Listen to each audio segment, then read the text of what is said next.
Hi guys, and welcome back to my channel, or welcome to my channel for the first time, I don't know. Anyways, finally I found the time to sit down and record this video that I promised like 2 times already. I haven't been here, a lot of things haven't been happening, I just didn't have the time to film a lot. So I did a live yesterday on Instagram about this topic and the response has been just incredible. So I decided like to dive a bit more in and try to be more composed when talking about this topic, because yesterday I was like bawling my eyes out live on Instagram, but that's, honesty on social media. That's what I advocate. So welcome to my bedroom. This is right now the only place I can film this, so I hope this is fine. So the topic is burnout. I actually went through burnout, I think up to now 2 or 3 times. Each time it was a bit different for me. Of course, burnout is essentially, there are symptoms that are the same for everyone. You're tired, you have no will to do anything. You just feel exhausted and lethargic, I would say. Lethargic? How do you say that in English? Anyways, but this time, for me, was different reasons that it happened. And the most recent one that I experienced that I hope was also the last one, but I mean, life is long, so you never know. So the last one that I experienced was in December of 2020. Now I have to go a bit back into time to kind of explain what happened. But what the point of this video is not to just tell you my burnout story, but also to tell you what I did about it, how I'm dealing with stuff now, what I learned from it. I honestly don't believe in learning from other people's mistakes. I think some mistakes you just have to go through yourself to get the lessons for yourself. But I just wanted to share in case, maybe you're going through burnout and you don't know it, or you've been through it and feel bad about it, about yourself, and feel alone, like no one's gone through it, and like we all did, I think. So that's why I want to share this story, and just a bit, I hope it will be useful to you as well. What I mentioned, you saw the theater in my vlogs and all of that, so you know that I have incredible parents who were incredibly brave 31 years ago, and they founded the oldest private theater in Croatia for children and young audiences that's still going. I'm incredibly happy for that. I'm proud. I'm so proud that they did that, and I just feel very honored and grateful to them that they created Mala Scena. So, Mala Scena is more home to me than this place is. They created this, and for a while in my life I thought, of course I'll inherit the theater, I'll continue leading it, that's the track that I'll go. I'll study acting, I'll be an actress who will also lead the theater, and that's how it's gonna be. Then I fell in love with opera, and for a while I thought, well, no, I won't, as an opera singer, I can't do this, I won't have anything to do with our theater. And my parents were like, that's also fine, but we have to do what's right for you. And it was just like, Mala Scena was out of my mind, and I was like, okay, that is not my path, I won't have anything to do with that. Which on the other hand, it was very hard for me because Mala Scena is my home, that's where I grew up, and that's where I decided what I wanted to do. That's where I learned everything I know about theater and acting. So I was just wondering if, okay. Anyways, sorry. So it was not that easy, but I thought, as an opera singer, I can't do, also lead a theater. And then I finished my studies, and nothing that I planned when I was 18 happened. I didn't get into a young artist program. Actually, I was totally confused about my singing, about my Fach, about what I should be singing, how I should be singing. I had no idea.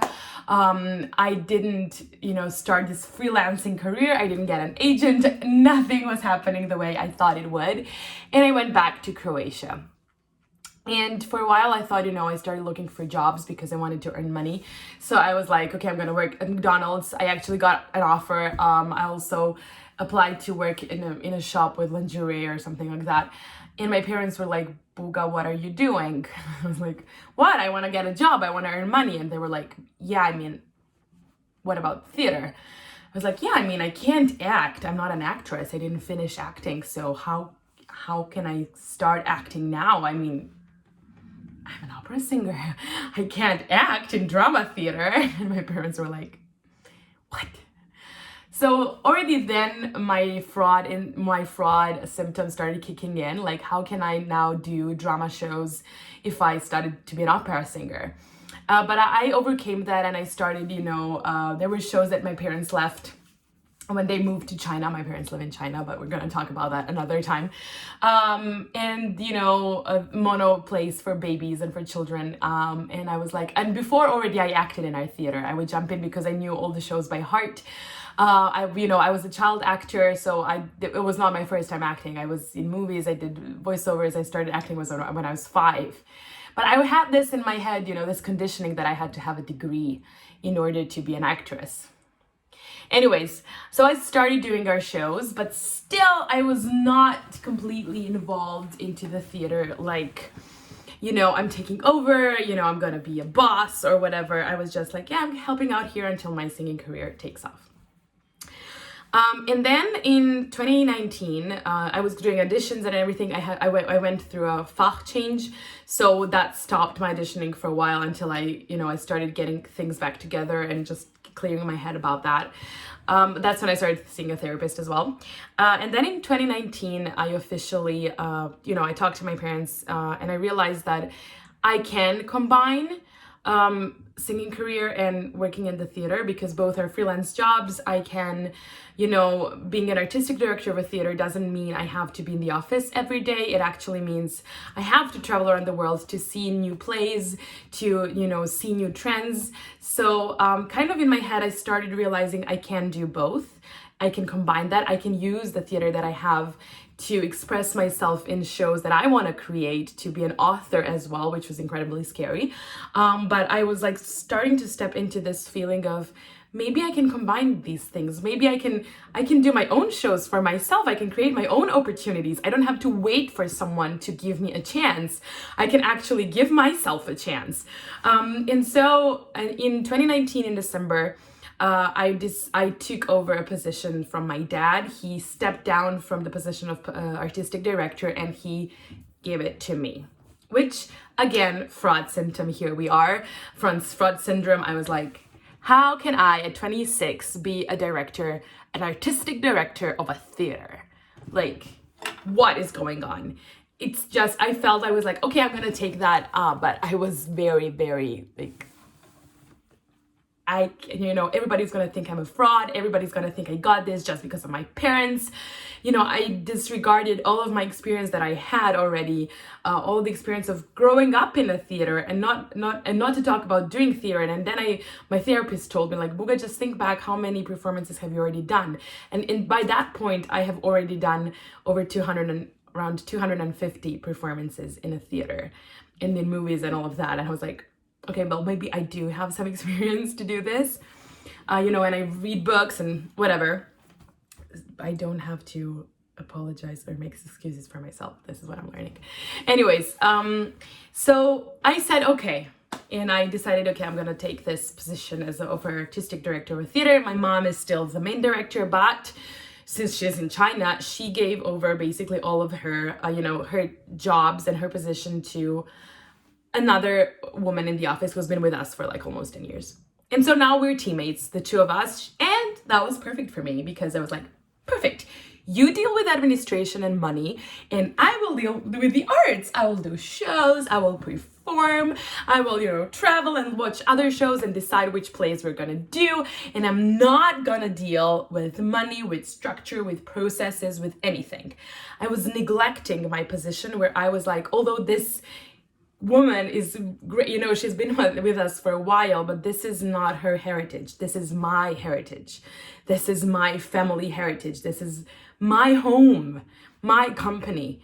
But I was running away from it. I didn't want to, I ran away from the responsibility, from learning about it, from seeing it. I was like, nope, you deal with that. I'll be fine here. And then COVID came. In March of 2020, lockdown came. We had to rethink and restructure the way we work. I started working more, doing more projects just to find a way for our theater to keep working. I was very driven with that, I also started fighting for the rights of freelancer artists in Croatia. So we had conversations with the ministry, we wrote emails, I became an active part of this association of artists. I went to talk to our minister, I don't know how you say this, mistress? I don't know, of arts. So that was that whole thing. And then there was the theater, and, we were pushing and pushing and pushing, and it was fine. And then new season began in September. We were supposed to have 3 premieres. One is still unfortunately canceled because it's an interactive show for babies, so we can't do it right now. But we had 2 performances scheduled. In one, I was supposed to perform. And then on 6th of October, I'll never forget that date, I think, my teammate, co-worker, administrative director of the theater got COVID. And we were like, okay. And she was like, oh, I'm gonna be fine, don't worry about it. I mean, she's young, it's gonna be fine. I'm gonna take my computer home so I can work from home, and, we'll stay in touch. I can work from home, that's fine. Bless you. And it's fine. It was not fine. So I have 2 other teammates. I like to call them teammates, not employees or whatever, who are wonderful, but this is not their job. They don't know anything about administrative leading or anything about that. And my teammate was not okay. She got hit by COVID incredibly hard. After that, her child got the post-COVID syndrome, and she was out of the office for 5 months. In that time, suddenly, although she was there, and I'm grateful to her forever, because I was like, please stop working. And she was like, no, I have to focus on something. And so she did some work, but she couldn't be there. And, things started falling apart. And all of the neglection that I did started to haunt me. It was just like I opened these doors and everything was like, everything that I've been neglecting for actually 3 years. I wasn't there. I didn't take responsibility. I'm taking responsibility for that. I'm not feeling guilty for that. I couldn't handle it then, but I didn't take it step by step. I didn't step into the role of CEO and the role of, this is my company, this is my heirloom, this is my heritage, I'm here, let's do this as a team. I was like, yeah, we're a team, you deal with that. I don't want to know. That's not what a teammate does. So it came back to haunt me. In the meantime, I became a main producer for a show. I was creating my own show with my dad. He directed it. He's a director. So I was acting, he directed it through Zoom, and I produced that show as well. I produced the other show. I handled other people who were using our space. We were one of the rare theaters in Croatia that has their own space. So, and I like sharing that with other freelancers. So handling all of that, handling all the stuff that came back to haunt me. And in December, I said to my teammate, and a lot of files were with her, so I couldn't get them. And I realized that our company the systems that we have in place, we don't have we don't have processes. And by the way, the funny thing is, a year before that, I actually went to a great coach, Naomi Mdudu. She's on Instagram, she's the Lifestyle Edit, and she's awesome. She has a podcast, go listen to it if you're an entrepreneur. And we had a 4-hour session when she told me all the actionable steps, but I did not take them. I did not implement them. They stayed there. And I was so hyped when she told me, but I didn't do any of them. And everything just fell apart, including me. In December, I called my mom. I wrote to her. I wrote to my teammate. I said, I'm closing the theater. I failed. I cannot do this. I am a fraud. That's how I felt.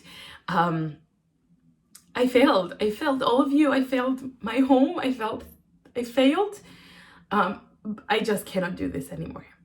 So we're gonna close because I'm giving up. Well, I didn't, but my mom is an incredibly strong person. She's incredible. And she was like, okay, Buga, no. She's like, yeah, she's the boss lady. And she said, okay, take a breath. Let's see what we can do. she sent me this huge like PDF, you know, with a mental map with this area needs to be done and this area, blah, blah, blah. And I went back to this stuff from the coaching that I did with Naomi. And I said, stop. And now here's what I learned. I saw and realized that I did not take care of myself at all. I didn't stop. I would wake up super early, or even not. I would sleep in some days, but I would immediately take my phone and messages, boom, boom, boom, boom. This happened, this has to be done, this has to be done, and blah, blah, blah, blah, blah. I would go to sleep with my phone. I thought I was getting rest, but my rest then meant binging Netflix series for hours on end because I deserve it. But that's actually that's just not dealing with things. That's just not dealing with problems, which is not the solution. And that's not resting because you don't learn how to deal with them. You know, I ate junk. I didn't take time for myself. And I neglected my relationships. My boyfriend, who is, I don't have words. He went through that with me, but you know, I was not there. I was on Zoom all the time, but I wasn't. I was scrolling through social media. It was just, and all of that, I also wanted to do my Young Living business. And I thought I was failing at that too. So that didn't help because they couldn't focus on anything really. So yeah, I didn't take care of myself at all before that. And then also what I realized I had to learn is to set boundaries. I'm a huge people pleaser. If you would call me at midnight or send me a message and say, hey, Buga, do you have this information? I would stop everything. I would go on the internet. I would find it for you. I would send you links. I would send you voice messages explaining everything to you. There were no boundaries. I wanted to be everything for everyone. And when I burnt out, you know, it's a feeling of total, like you have no control over anything. Like you just cry for everything. You feel weak. You feel guilty. You feel like you have no skills, like you'll never get out of this. And like you're totally just lost. Like I'm always tired. And just, yeah, I was crying all the time. And I just felt useless. I felt useless. And so I took a break. December is also one of the toughest periods for us in the theater because it's, you know, Christmas and Santa, everybody wants to have fun and then they like going to the theater. And of course the COVID situation didn't make it easier in this whole thing. And I stopped. I rested and I realized I had to change. I realized I have to, you know, there are people out there, including my mom, which is always the toughest to take advice from your mom. But I realized there are people out there who did already this. I don't have to figure everything out on my own. Also, what I figured and what I realized and what I want, if there's one message that you'll take from this video, it's this. You are so much more capable for everything than you ever thought. You can do so much more than you give yourself credit for. And you can learn anything. You can. So I said, okay, let's stop. Okay, let's stop. Let's go day by day. I can't look at this huge hill that I have to climb that is in front of me, on this huge pile of skeletons that I hid. I can't look at that. Let's go bone per bone. Let's go one rock per one rock. I can't look at this whole hill because it will overwhelm me. So I started doing routines. I started meditating 5 minutes a day, 10 minutes a day, just to get control over my thoughts, to recognize my thoughts are not controlling me, and to recognize my thinking patterns and start changing them, to recognize how low I think of myself, and start changing that as well, changing my expectations, and putting simple steps, simple systems, simple processes in place for the company, for our whole team, for myself. I started taking an hour in the morning. First, I drink coffee and read. Then I do some meditation. Then I do affirmations and gratefulness journal. Then I do, just 5 minutes of movement. I just take that time for myself, to be with myself and to calm down. And I learned how to say no. I'm learning how to say no. And it's very uncomfortable for a people pleaser, because you think people won't like you. You think people will think you're mean, but they won't. They will just respect your time. If somebody calls me during lunchtime anymore now, I'm not like, yeah, I have the time, tell me. I'm like, sorry, I'm having lunch. Can you call me in 10 minutes? And that's boundaries. You can't give to everyone else if you don't take care of yourself. So now if someone asks me something at 11 p.m., I usually won't answer, or I'll tell you tomorrow, or you can just check it up here. I don't have to do the whole work for you. And that's just respecting yourself. And it's incredibly hard. But the most important thing I learned is that therapists rock.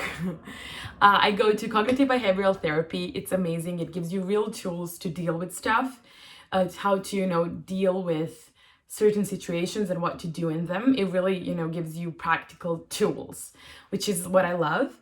And just surround yourself with people, who have been through this, who are confident and secure, strong, and they will lead you the way. You don't have to do this alone, and you're not alone. And if you went through burnout, you're not weak, and it's not your fault. Just take responsibility and make sure it doesn't happen again for you. But you're strong and you can get through this, and just learn a lesson through it. So, wow, I didn't cry through this. Good job. I think it's good I did the live on Instagram first. So yeah, this is my story in short. I will definitely also do a story about my Fach change and all of that. My singing crisis that I had, which was huge and very, very long. But we're out of there now. So yeah, if you have any comments, please share your stories. I hope this was useful to you. If you have any follow-up questions, also put them in the comments or reach out to me on Instagram. My handles are somewhere here, I don't know. And take care of yourself. Be kind to yourself. It's okay to say no. It's okay to respect your time, because if you don't, no one else will. And believe in the power that you have within, because you do. All of us do. We are very, very powerful beings. We just shouldn't misuse it, of course, but we can do so much more. So we're such a force. And stepping into that is incredibly beautiful. I'm still doing it. I'm still not there. I'm learning how to be a leader and a boss and how to be kind with myself. It's a process. It's going to last, I don't know how long. But the first step matters, and every other step after that matters. And if I experience burnout again, well, that's okay. So yeah, I hope I didn't bore you too much, and I'll see you in another vlog soon.